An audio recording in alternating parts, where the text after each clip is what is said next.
from Jim Macnamara, the second from Tahera, and the third one I think is going to be presented by Lisa, but with her colleagues Soojin and Helen Hutchings as well. So let's get started straight away. Jim Macnamara, if I could hand over to you. Thank you. Thank you very much. I should be screen sharing by now, I hope. Yes, that's it. So I'd commend the organisers of this symposium on drawing attention to the importance of empowering the voices of people who are rarely heard. The purpose of my paper, though, is to talk about how speaking up and speaking out is really only half of the equation or the process of communication, and it's also only half of the equation to achieve social justice and equity in our societies. And so, giving some of the background, when we look at Western civilizations in particular, and look at our development of our culture, we see a valorization of voice, really beginning almost from ancient Greece with the focus on rhetoric as one of the foundational liberal arts. If you look at the foundation of democracy, we see that vox populi, the voice of the people, is really a basic tenet of democracy, all the way through to more contemporary times, and quite recently, where communication, particularly in the United States, has been studied as speech communication. And interestingly, we see that there's been a lack of focus on listening. And when we do look at listening, and there is a lot of literature, but where you find it tends to be in relation to interpersonal listening, which of course is critically important. We find that literature in psychology, in therapeutic fields like psychotherapy, and to some extent in HR literature. But what I started to find in the research that I've been doing in recent years is a real lack of focus on how organizations listen. And I agree with Jim that the focus is not the organizations themselves, but organizations do play a very, very key role in the policies and the issues and the topics of concern to our society.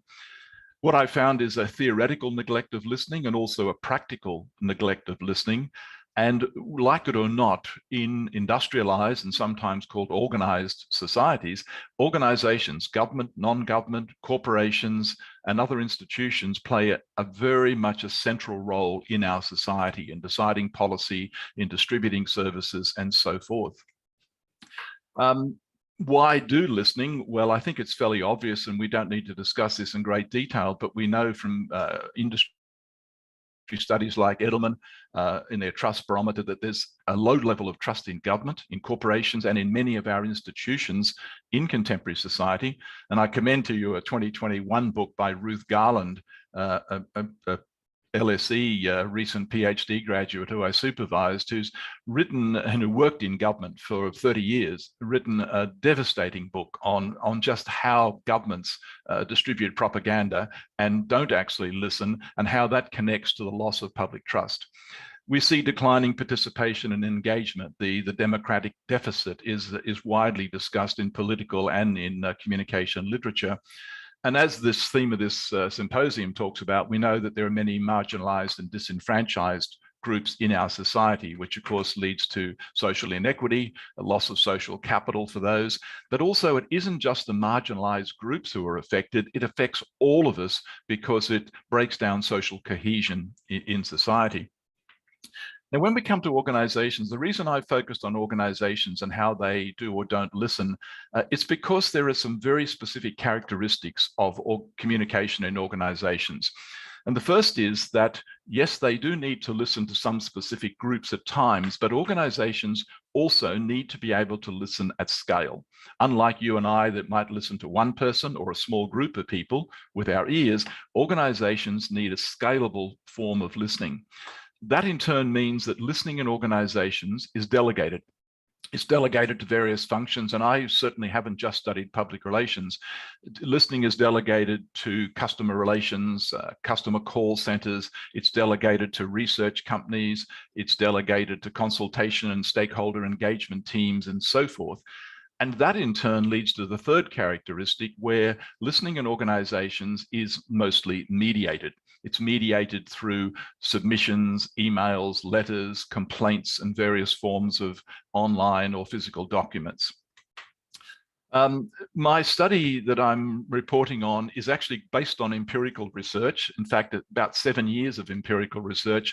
But the paper I'm really talking to today is a conceptual paper that really takes from that research and a meta-synthesis of that research to say, how might we go about addressing some of the shortfalls and some of the gaps that exist? And just in very brief summary, 3 main stages of research I've been involved in since 2014. I did a 2-year study that involved 36 government and corporate organizations, mostly in the UK and the US. I then spent 6 months inside the UK government in 2016, and that was right at and immediately following the Brexit referendum, which was somewhat notorious in the sense that it showed that the government was clearly not listening to the voice of the people. And then because of the predominance of government in a lot of that work, I've also more recently done some work with a European multinational corporation, looking at how corporations might listen to larger groups. Just 2 quick tables, and I'll just refer to the bottom row of these tables just to point out the scale of the empirical data. To date, over those 3 phases of research, there is still a dominance of government, but you'll see there's a total of 60 organizations that have been involved in the study, a minimum of 3 weeks inside companies, and in the case of the UK government, more than 7 months working inside in a participatory action research mode. This table also, again, the bottom row, just to give you a sense of the sample in total. I've now completed 327 interviews, analysed more than 600 documents such as strategic communication plans, consultation plans, and reports of those plans. And so I think it's 77 forums and meetings and a lot of analysis of websites and so forth. The findings of the empirical research are readily available, so I won't speak to those in detail. The first 2 documents on the left and center are publicly available, open access reports. There's also a book and, of course, numerous journal articles. What I did want to do, though, is just for a moment, because hearing or being heard is in the title of this symposium, I wanted to talk conceptually about the key difference between hearing and listening. And of course, hearing in a personal sense is simply signals reaching our eardrum. And we all know, anyone who has children, who is married or partners, knows that people hear things and don't necessarily listen. I am personally, I have to confess, reminded of that occasionally. We also know that in organization, hearing is simply the receipt of signals. So the receipt of emails, the receipt of submissions, the receipt of messages. Listening, to find out an understanding of listening, rather than put a simple definition, I came up with what I call 7 canons of listening. And these are really drawn from psychology, from ethics literature, from political science literature. And these are that the very first instance, we have to give recognition to others. Who are we going to listen to? Are we going to engage in selective listening, which is very common, or are we going to recognize more inclusively that people have a right to speak? People have a right to say something to us. And then there's acknowledgement, but very importantly here, giving attention and then interpreting what people say to understand it and giving consideration. So what I found is there's no requirement for agreement in listening, but there is a requirement, a canon of listening, to give attention, give consideration to, and to give some form of appropriate response.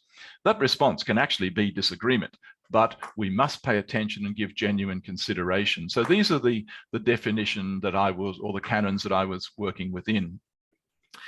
What I sadly find in all of that research, averaging it right across the 60 organizations, is that on average, 80% of what we call communication, remember, this is not just public relations, this is consultation, stakeholder engagement, customer relations, all of those functions, 80% of what we call communication is the organization speaking, distributing information through advertising, media releases, websites, tweeting, posting, and so on. In fact, in some organizations, they acknowledge to me that up to 95% of their total communication was distributing the organization's messages, i.e. speaking. And of course, public relations plays a role in this process. Just to give one quick example, When I arrived in the UK to spend a year there, the National Health Service, which is, of course, a very, very powerful and important institution, does biannual public consultations. And in 2015, I discovered that they had received 127,400 submissions. That's quite staggering. And by the way, on average, they receive about 3,000. So you didn't have to be a genius to work out something is going on. There is some level of public concern. These submissions were anywhere from 8 to 20 pages, 1 million pages of public voice. The Department of Health, which was directly opposite the Cabinet Office where I was based, and I spent a lot of time with them, had no software and no skills or training to be able to analyze that amount of voice. So they didn't. They simply read a few samples and gave the minister a report in 3 weeks. And so what we did as part of the participatory action research is we teamed up with the University of Sussex and Demos and used an application called Method 52, which is natural language programming with machine learning. We trained up the staff. The university and Demos volunteered to help train people. And we went back and analyzed all of those submissions. And what we found were at a minimum 7 major findings that were fundamental to government policy and government decision making. In fact, the UK government would never have called the referendum had they actually listened to what was in those documents. And I can explain why if people want to ask questions later. Moving on to the conceptualizing part of my work, what I have in a macro sense conceptualized is that organizations need an architecture of listening. And the reason I'm proposing this is that when you look at public relations or marketing communication, or Jim's concept that I agree with of strategic communication, we have a very sophisticated architecture for speaking inside most organizations, very sophisticated, highly trained, high levels of technology, etc. When you actually look at what organizations have to do scaled, mediated, delegated listening, they often are pretty thin on the ground. And there's a temptation to believe that, oh, we just need to bolt on a piece of software, or we need a digital platform. And I found this very, very common, that organizations, when they acknowledged they needed to listen to people, look for a silver bullet, a simple solution. And of course, I'm sure you'd agree, it's not that simple. At the very foundation of this, and I'll just blow that up to make it a bit easier to see, there's got to be a culture of listening. The organization has actually got to want to listen. It's actually got to see that people have a right to speak and there's a value in listening. And then they need to avoid the politics of listening. There are politics of listening, as Leah Basil has written about, where organizations listen very selectively. They listen to certain voices and not to others. And then, very importantly, we need policies, systems, technologies, resources, and skills within these various disciplines for doing listening, and finally articulation of what is heard to senior management. And I'm going to finish, and there's a lot of words on this slide, but what I've tried to do here is just leave you with some tangible evidence of what we mean, what might constitute, and what an architecture of listening might look like. And the point I wanted to make is that, yes, there are some fairly low-tech methods, and there's also Comtech can play a role, but simply social and market research incorporating qualitative as well as quantitative work. There's a dominance of quantitative study, and in the US, in the UK and the US, what I found before Brexit is they were simply relying on polling with quota samples that really didn't represent in any way an inclusive approach to listening to the voices, just simply polling of small samples, often as low as 200. Simple things like advisory boards and committees, social media monitoring and analysis can play a role, but some of the more advanced ones that I talk about is we all talk about stakeholder engagement, but stakeholder engagement needs to be proactive. It needs to be inclusive. And very often stakeholder engagement tends to be those few stakeholders that we choose to engage with on a regular basis. When it comes to public consultation, I've written a huge amount about this, but what I find is it's mandated in many organizations to do public consultation, but it's rarely open. It's normally post something on a website and it lacks outreach. And when we talk about marginalized groups, we really need to have outreach to get beyond the usual suspects. Almost all of 50 consultations that I've studied, the usual suspects, the powerful lobby groups, the big industry bodies have dominated often through organized submissions, have dominated the whole discourse and the discussion. And so outreach is a key strategy there. Deliberative techniques. Too often we're doing simple polling when people need time to think about what they're saying. They need to be prepared. They need some information to give informed contributions. So deliberative techniques are often not used and are important. It's well known in research in public relations and other areas that we lack skills in data analytics, data mining, data integration. So I find regularly in organizations, the voice of people is all through the organization. It's sitting in databases, it's sitting in call centers, it's sitting in recordings, it's sitting in filing cabinets. It's just simply not being analyzed. And we found massive amounts of data, both unstructured and structured. And that means we need textual analysis because people speak in words. We apply numbers. An organization loves numbers, but numbers are proxies. And the voice of people is usually in words, often written, and that's where we need text analysis. And very often large-scale machine learning type textual analysis applications are most commonly missing in organizations. Even voice to text is a new technology. So the company I work with in Europe has more than 1 million phone calls a year to its call center, and they're all digitally recorded, but they had no software. So we brought in VTT software, we turned it into text, and we analyzed it. And we could immediately see patterns from the people calling call centers. And going back to Jim Marnie's point, we could see the topics, we could see the issues emerging from that analysis. They were issues and topics that the organization needed to address. And there's more advanced techniques like behavioral insights, customer journey mapping, and a whole range of other methods. So in conceptualizing it, my point is we have spent so many decades building sophisticated processes for what we call communication, but it's primarily distributing the voice of the organizations we work for. And we've spent far less time distributing, building the systems for listening. The other final point I wanted to make on conceptualizing is the moment you start using data analytics and all of these tools for listening, of course, you come into the area of ethical issues, because there are ways to listen ethically, to understand and help people. There's also use of personal data. There's data valence, there's algorithmic filtering, and there's some very, very strong concerns around the world about we need to listen, but how organizations listen and for what purposes they listen. There's some very, very big ethical questions there. And again, I'm rather concerned when I lead the Asia Pacific Communication Monitor study to find that communicators, two main areas of lacking skills is use of new technology and training in ethics. Finally, I'd just say that the ethical issue relates to communication broadly, that can we honestly say we're doing ethical communication if we are mainly distributing voice?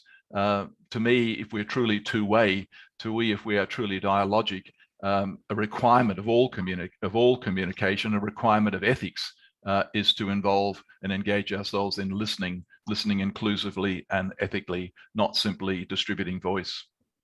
So I'll stop there. I'll just leave the table up for a moment, if you will, Leanne. We can come back to it in question time.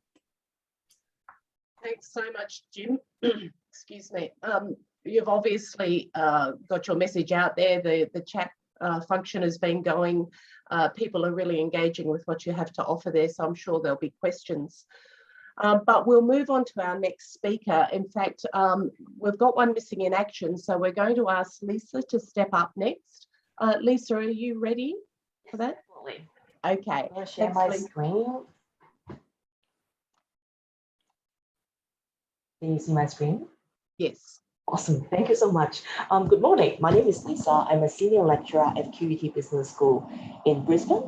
My study, managing a cacophony of views, findings from interviews with public relations practitioners in Australia, was conducted in collaboration with two co-authors, Soojin Kim from UTS and Helen Hutchings, who is the Group Executive Director of Phillips Group.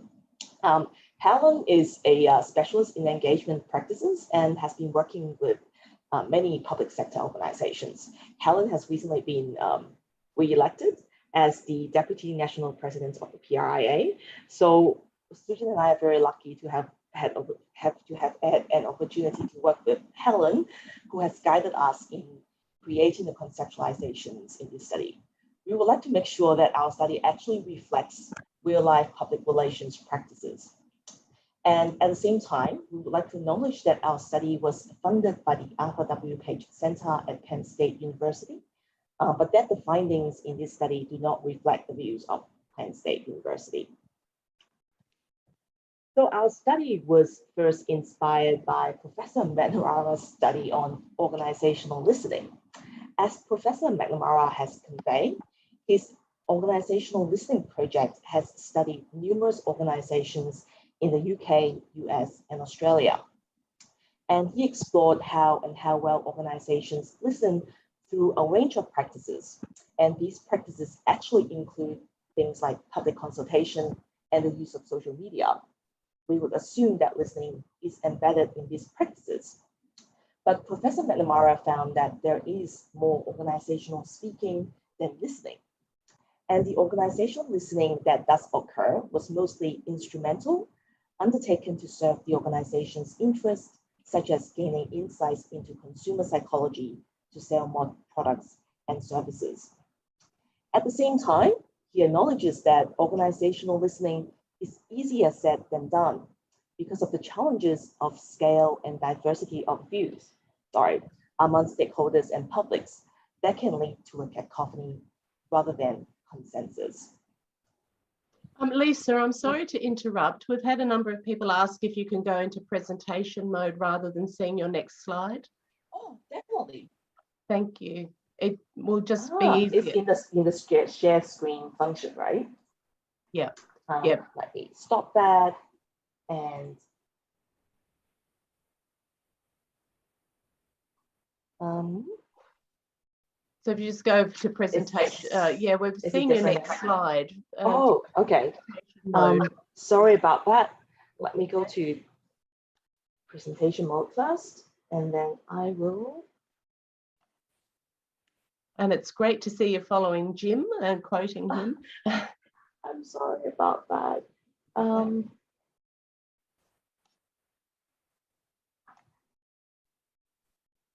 Do you still see my next slide? Okay, we can see your slides. We'll just go with that. Thank you. That's sorry right. about that, though. That's okay. Go back to your slides. Sorry. Okay, sorry about that. As you can tell, I'm not very good at IT. No, sorry. We haven't got your slides. You need to share again. Okay, sorry about that. That's all right. That's fine. Just share what you were doing before. Yeah. Yep. That's it. Yep. So, and our presentation mode. Yep.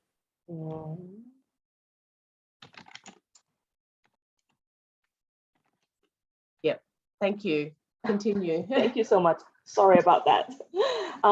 So we acknowledge that in some practice contexts, listening is actually mandated. So for instance, here in Australia, listening is mandated for health services organizations.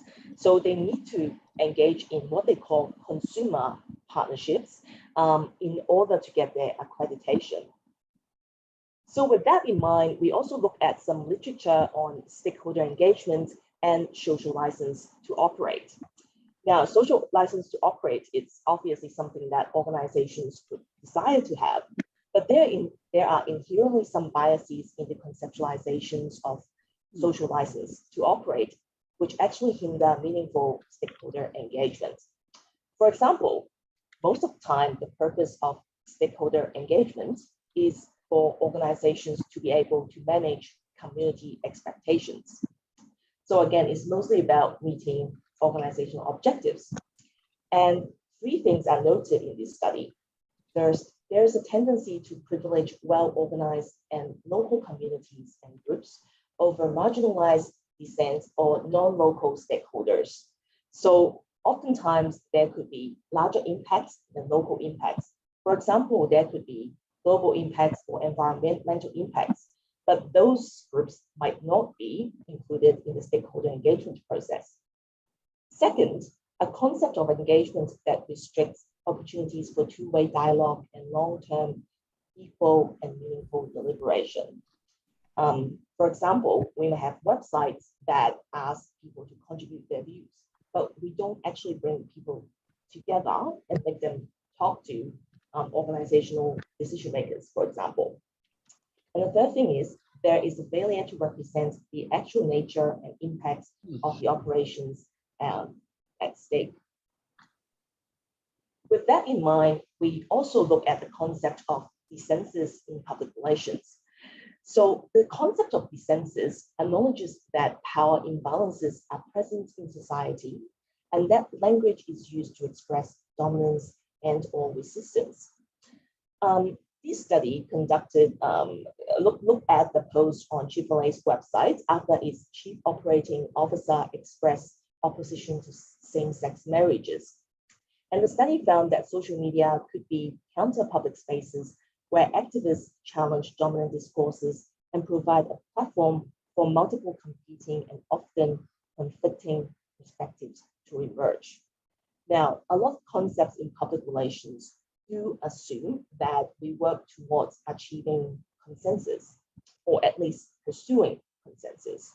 But in fact, we should be embracing difference and disagreement. Now, the results suggest that rather than trying to manage publics and control the conversation, practitioners can use social media as a space to harvest knowledge of multiple and competing perspectives that arise from difference. So with all this literature in mind, we wanted to study how communication practitioners or public relations practitioners design and manage the process of organizational listening. So this is what we have in our conceptualization. So we have also studied the bottom part, which is how publics perceive organizational listening. But in this study, we focus on the top half. We wanted to understand how practitioners facilitate the process of organizational listening. So we did interviews with practitioners. But at the same time, we acknowledge that public relations practitioners may not have influence over the process of decision making.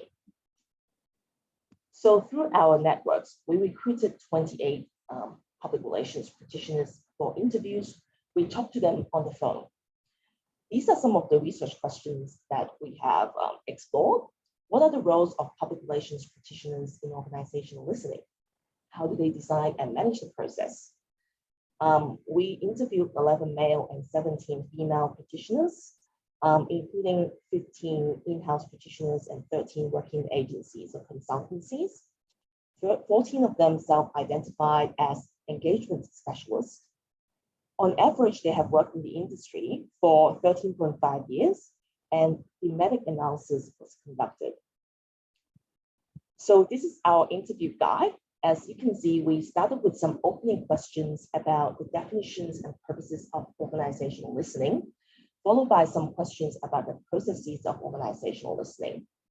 We also asked them questions about a hypothetical scenario and how they would respond to that hypothetical scenario. This helps us verify the responses that we have collected earlier. So we would like to highlight 6 findings that we have made from this study.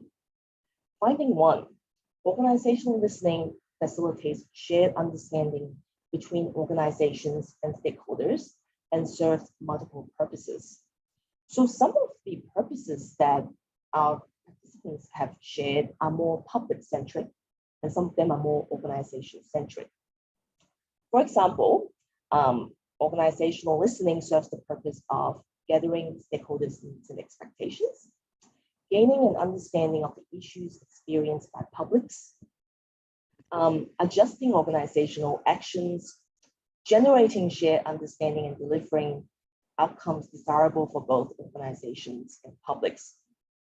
At the same time, some of the purposes they have conveyed are quite organization-centric, such as informing communication strategy, including the choice of messaging and channels, obtaining social license to operate, ensuring ongoing business through improvements, and reducing complaints and staff turnover. Finding 2, the roles of public relations practitioners are multifaceted.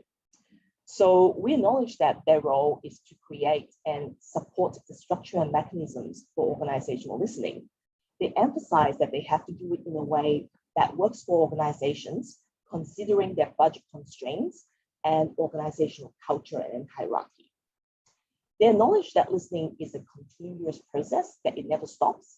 And at the same time, the viewpoints that they collect should be verified and re-verified over time. So in the pre-listening process, they need to speak on behalf of stakeholders and help organizational leadership understand the reputational risk of not listening. These stakeholders can have power to influence them and could have control over the success of organizational outcomes. Practitioners need to understand the decision-making criteria before the process. They need to set the standards and expectations of behaviors. Sorry about that. I don't know why the screen keeps changing. They need to ensure that those who are marginalized and disengaged have a voice. They need to promote organizational training and provide training to internal stakeholders. Sometimes they're not the ones speaking with stakeholders, but other internal staff members might be the one speaking with stakeholders. They need to verify and investigate feedback from multiple sources using multiple channels, such as checking whether others have the same experiences. Now, in the post-listening process, they need to synthesize different views and present them to management. They need to help organizations understand the feedback and assist them in implementation. They need to oversee the decision-making process and the implementation. And they should provide feedback to stakeholders, even though this is something that they do not currently do really well. So the feedback loop is often a problem that they brought up in the interviews. Finding number 3, the most important skill for practitioners is empathy. That is putting themselves in the shoes of the stakeholders that they listen to. So with stakeholders, external stakeholders particularly, they need to have skills including active listening, empathy, patience, emotional intelligence, and the willingness to take criticisms. And with organizations, they need to be stubborn in terms of advocating for the interests of external stakeholders. They need to be cognizant of organizational structure, processes, and protocols.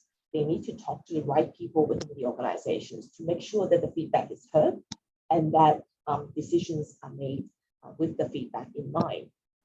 They also need to be able to be good at risk management, because things can go wrong in organization listening.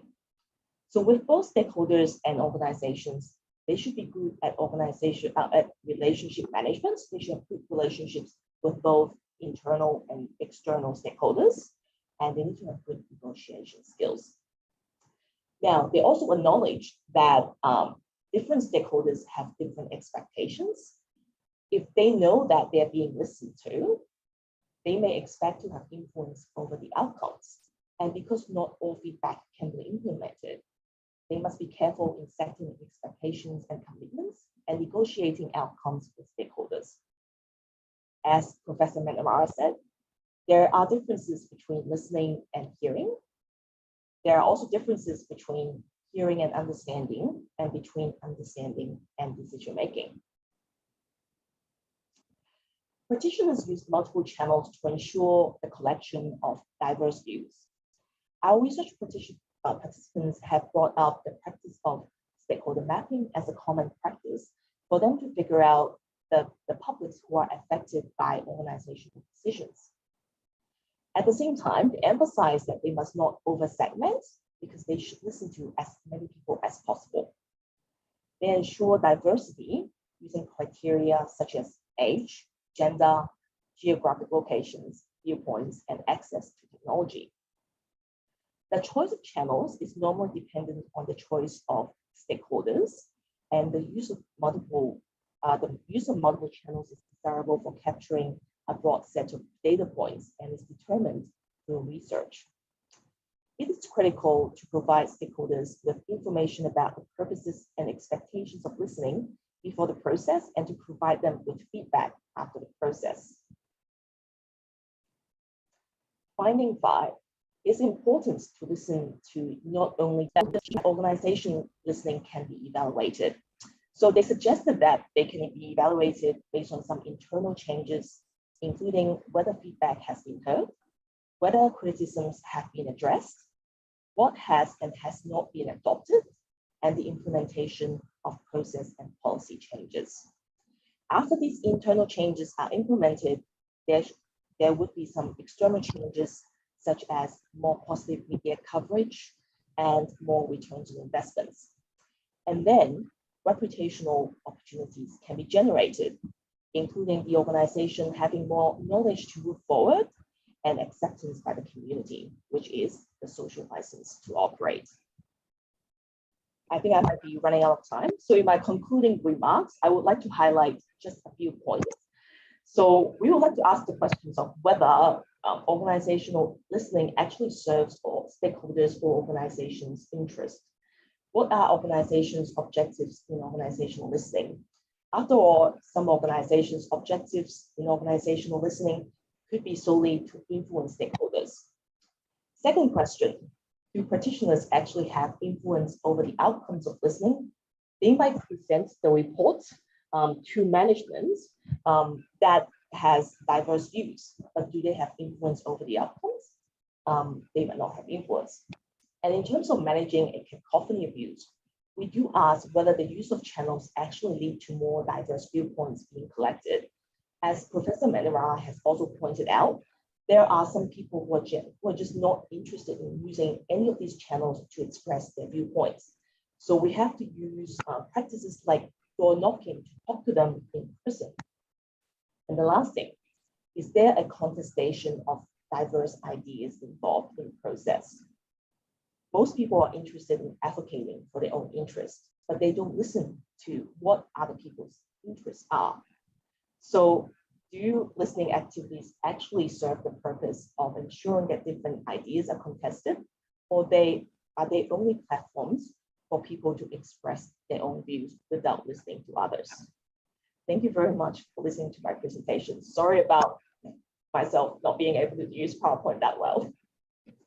That's fine, Lisa. Thank you very much for a really engaging discussion flowing really well from Jim Macnamara's paper as well. And we can see that people are really taking note of these last two presentations in terms of the practical ideas that are coming from them. So thanks very much for that. We are running short of time. Tahera is with us next. Tahera, are you ready to go with your paper? No, can't hear Tahera.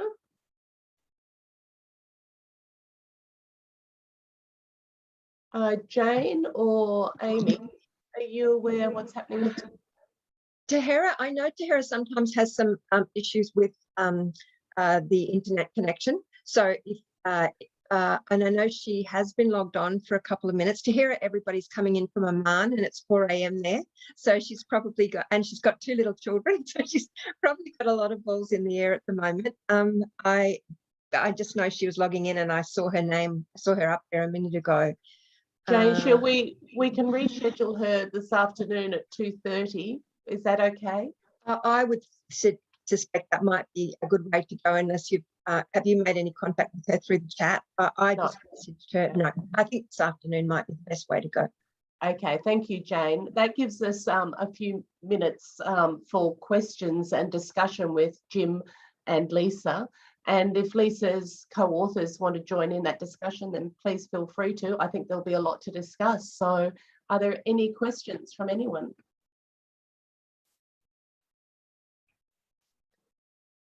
You've all been active on the chat, so I assume people would love to discuss it.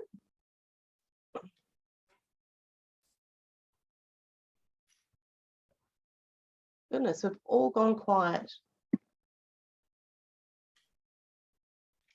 Jim, maybe you, oh, sorry, Jane, you go ahead. Oh, I was just going, it wasn't really a question, but I was just going to thank Jim for his, formative work in this area, and also the follow-on work that's been talked about today. And just to say that I've enthusiastically embraced that in my public interest communication writing, and thoroughly, found it to be so useful in opening that door. So it's not really a question, it's more a comment. I see Tahera has popped up. I'm not sure how Yes, you hi, want to Jane. do that one. I'll go mute now. Thanks, Jane.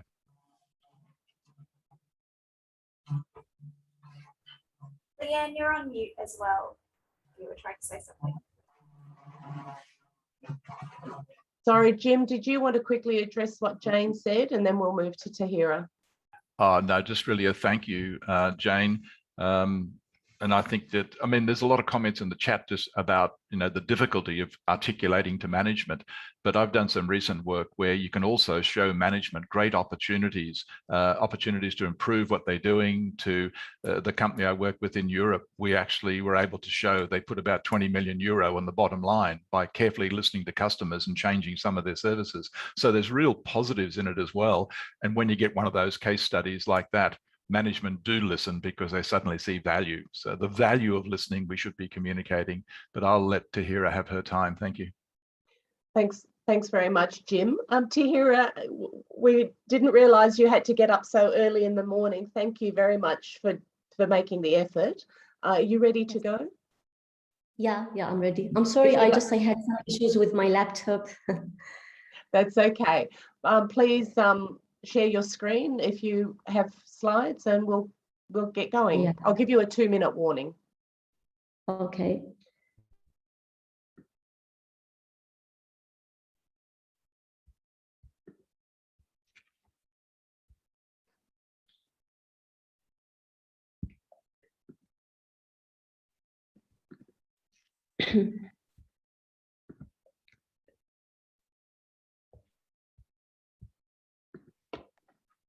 Okay.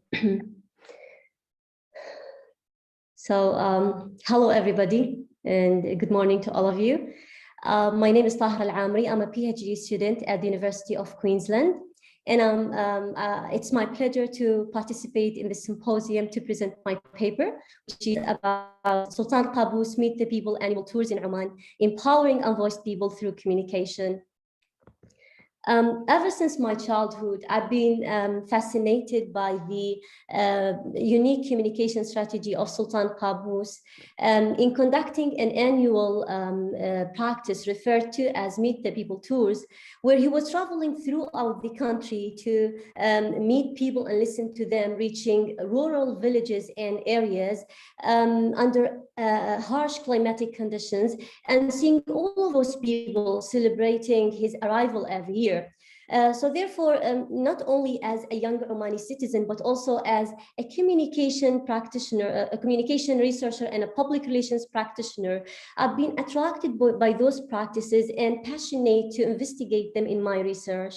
So in this paper, I explored how Sultan Qaboos implemented different tools of public relations, including rhetoric, direct dialogue, and listening to empower the Omani society through fostering relationships and creating social capital. This paper is significant because there is limited literature on the modern Omani politics, society, and culture. So it provides an alternative perspective for the public relations theories that is dominated by Western studies, and it also contributes to the historic records of Oman. So let me start by giving you a background information about the sociocultural environment in Oman, starting with its location. Oman has a strategic location that has shaped its culture and history as the intersection between East and West. And accordingly, it has a very deep-rooted history as a seafaring and trading nation that has made it contact with different people from different cultures in the distant lands. And it has a great combination of people, including Indians, Africans, and Baluchis. And that was very clear in the variety of ethnicities, languages, and races that exist in Oman today. So this has led to its old tradition for tolerance of different opinions from different cultures. And Ibadism, or the Ibadi ideology, which is the prominent religious sect in Oman, is another key factor behind its tradition of tolerance and its distinctive character from others in the Arab world. So there are other Islamic sects, and they have their own positions of power and authority, but they all live together, and they even pray side by side, which is something different than other countries. And maybe it's it's because that national unity, or what a scholar says, that it's because they focus on what ties them more than what divides them. Sultan Qaboos's father, Sultan Sa'id bin Taymour, he ruled the country firmly and kept it as a backward and closed state through imposing harsh measures. He separated his country from the outside world, and he isolated its people from the modern age. And during his era, there was no government existed at that time. So on the 23rd of July in 1970, Sultan Qaboos deposed his father, and he came to power. And at that time, he faced a number of health, social, and economic obstacles. For example, there were only 3 primary schools, only for boys, 1 hospital, and 10 kilometers of paved roads at that time.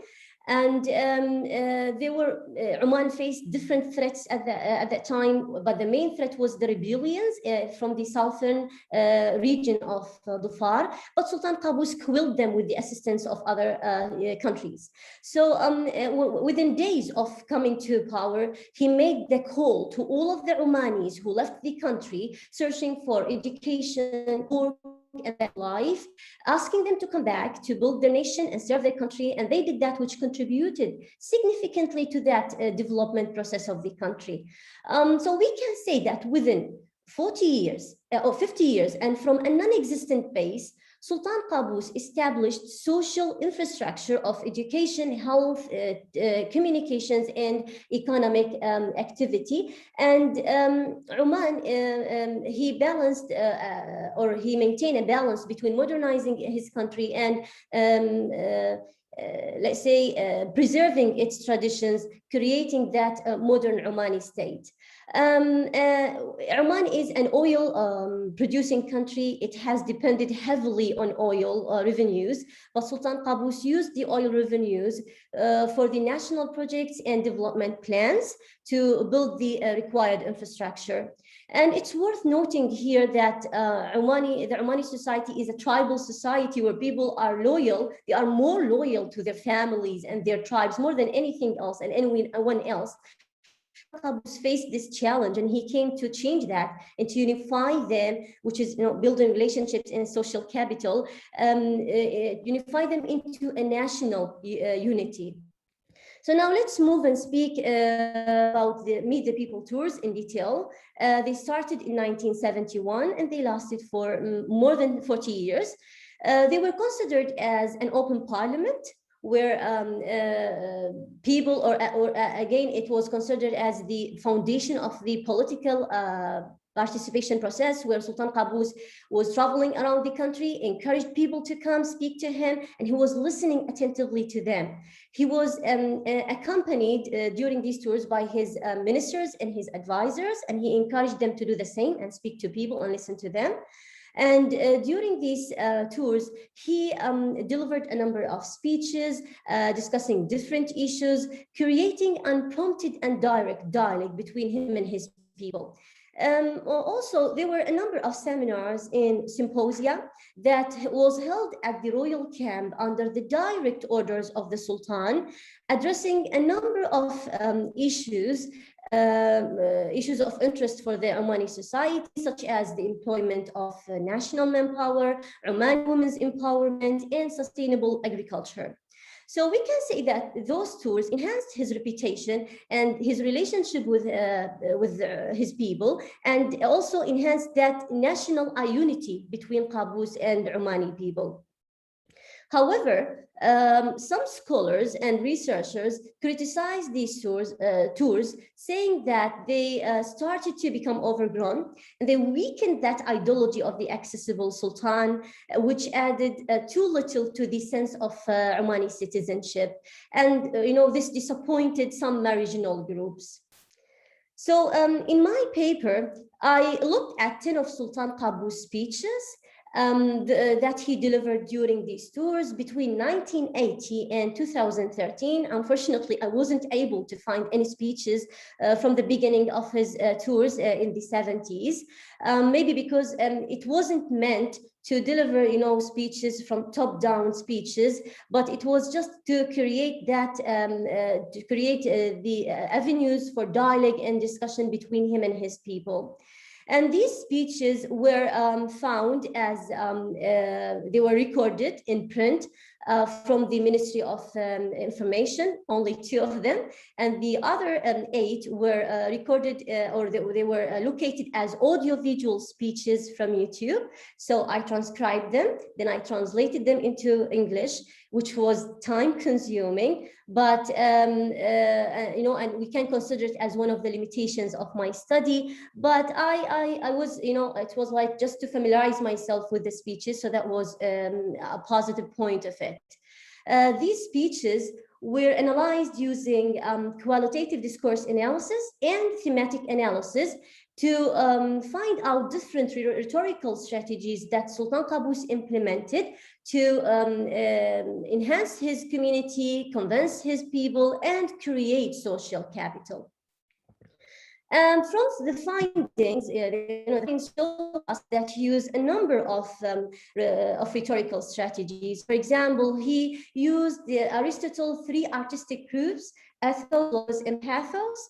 For ethos, which refers to the character of the speaker, Sultan Qaboos tried to show his people that he has good intentions, good sense, and good moral character.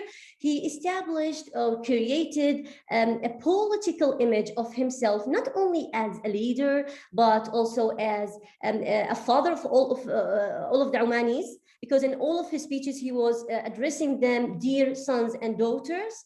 And that was effective as well, and it reflects his character. In terms of logos, which is the rationality of the speaker, Sultan Qaboos used effective arguments, where he provided a number of numbers, figures, statistics, and examples to illustrate his ideas and persuade his people. In terms of pathos, which is about the emotions of the audience, again, he aroused the emotions of the Omani audience, different ones, happiness, sadness, anger, and even the national pride through using a number of strategies such as metaphors and myth creation. And I'm going to speak about this in the coming slides. Another rhetorical strategy that was employed by Sultan Qaboos extensively was repetition. He repeated ideas, sometimes he repeated words, and he repeated sentences, and sometimes he repeated ideas using different words. And repetition is effective in rhetoric because it helped to emphasize ideas, clarify them, and convince people. Also, he used other rhetorical strategies like rhetorical questions. If these questions were used to arouse the interest of his audience and also to make his messages memorable. He used metaphors and he created the Omani myth, or established the Omani myth. And these rhetorical strategies are used to arouse the emotions of the audience. And in terms of creation, myth creation, he was using, in his speeches, he was saying things like, this is a blessed country. Omani people have a great history. They were known for this and this since ancient times. So he was trying to unify them, as I said, into a national unity and empower them, and let's say reduce that the tribal fantasism I mentioned at the beginning. He also referred to religion. He used phrases from the Holy Quran, and he referred to Islamic teachings because these things tend to make people believe him and tend to make them, let's say, make them convinced by his speeches. So these are different rhetorical strategies that he used to convince his people and establish or create social capital in order to empower the Omani society. I also used thematic analysis, where I looked at every element of the speeches, and those elements were developed into codes. And then from those codes, I tried to came up with sub-themes, and those sub-themes again were developed into main themes. So this is a developed thematic map that can show you one of my main themes. There were around 10 main themes. This is one of them, and it's sub-themes.